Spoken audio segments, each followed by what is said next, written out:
Will of D क्या है? यो कैसे नहीं चाहने वालों, हम आ चुके एक और वीडियो के साथ जिसमें हम बात करेंगे वन पीस की सबसे पुरानी और सबसे बड़ी मिस्ट्री के बारे में, विल ऑफ डी के बारे में। ये एक ऐसी चीज है जो वन पीस के शुरू होने के बाद अभी तक फैंस के मन में चल रही है, और जितने भी स्ट्रॉन्ग कैरेक्टर्स है वन पीस के अंदर उनमें हमें आपको एक चीज कॉमन देखने को मिलती है, डी।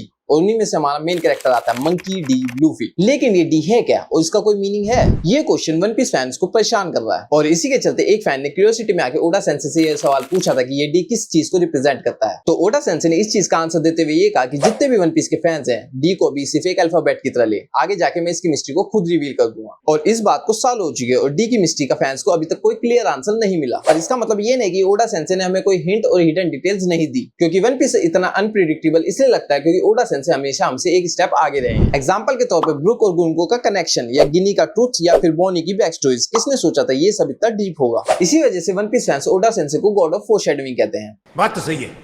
तो अब बात करते हैं डी की मिस्ट्री की। तो गाइस, डी एक लेटर नहीं बल्कि एक आइडियोलॉजी हो, क्योंकि अगर डी होल्डर सेम होते तो लूफी और ब्लैक बियर्ड का पॉइंट ऑफ व्यू सेम होता। लेकिन लूफी लाइफ को सेलिब्रेट करता और ब्लैक बियर्ड लाइफ को कंट्रोल करना चाहता है, पर इन दोनों के नाम में ही डी आता है। लेकिन इन दोनों की सोच एकदम पैरेलल है एक दूसरे से। इसी वजह से विल ऑफ डी को समझाने के लिए मैंने उसे 4 पार्ट्स में डिवाइड करा है: dreams, devil, domination and destiny. सबसे पहला कोर एलिमेंट है ड्रीम, क्योंकि वन पीस का हर एक डी होल्डर किसी ना किसी इंपॉसिबल ड्रीम को चेस कर रहा है। जैसे लूफी का dream king of the pirate बनना और पूरी दुनिया को एक्सप्लोर करना, बट उसका रियल ड्रीम हमें आगे पता चलेगा। और गोल्डी रोजर्स का ड्रीम था कि वो नई जनरेशन के लिए एक पाथ ओपन करे जिससे दुनिया का सच रिवील हो, और एस का ड्रीम अपने होने का प्रूफ देना और बिना किसी रिग्रेट के अपनी लाइफ जीना। इन सभी के ड्रीम्स वर्ल्ड के रूल्स को ब्रेक करते हैं, इसी वजह से वर्ल्ड गवर्नमेंट इनको डेंजरस मानती है। अब बात करते हैं डेविल्स के बारे में। ओडा सेंसे ने एक चीज तो वन पीस वर्ल्ड में क्लियर कर रखी है कि जिनके भी नाम में डी है उन्हें एनिमीज ऑफ गॉड कहा जाता है, और वन पीस के वर्ल्ड में गॉड्स को रिप्रेजेंट करते हैं सेलेस्टियल ड्रैगन्स। तो मिथोलॉजी के हिसाब से डी होल्डर्स नेचुरल एनिमीज है सेलेस्टियल ड्रैगन्स के। इसी वजह से वर्ल्ड गवर्नमेंट उन पायरेट्स को ज्यादा टारगेट करते हैं जिनके नाम में डी होता है। As example Monkey D Dragon. Dragon ने तो एक ओपन वो स्टार्ट कर रखी है वर्ल्ड गवर्नमेंट के अगेंस्ट, और इसका रीजन सिंपल है, वो दुनिया के करप्शन, स्लेवरी और वर्ल्ड गवर्नमेंट का ट्रुथ जान गया था और ट्रुथ वर्ल्ड को शो करना चाहता है। अब थर्ड के बारे में बात करते हैं, डोमिनेशन। और डोमिनेशन को पूरे वन पीस वर्ल्ड में सिर्फ 2 लोग अच्छे से शो करते हैं, वो है मार्शल डी टीच एंड ब्रॉक डी ज़ेबेक।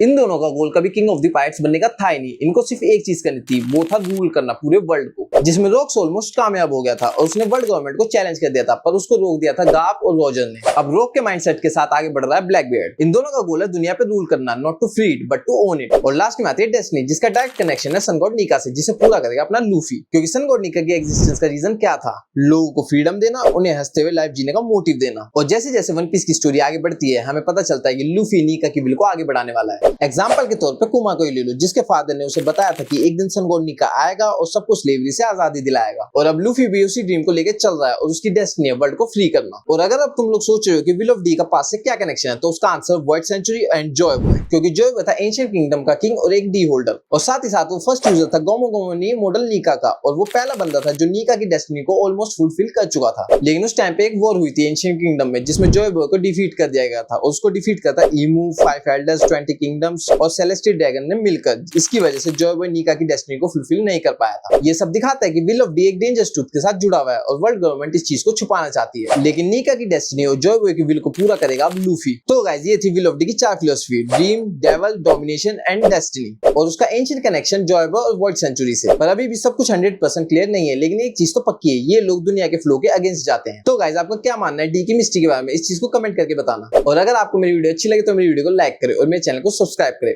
बाय।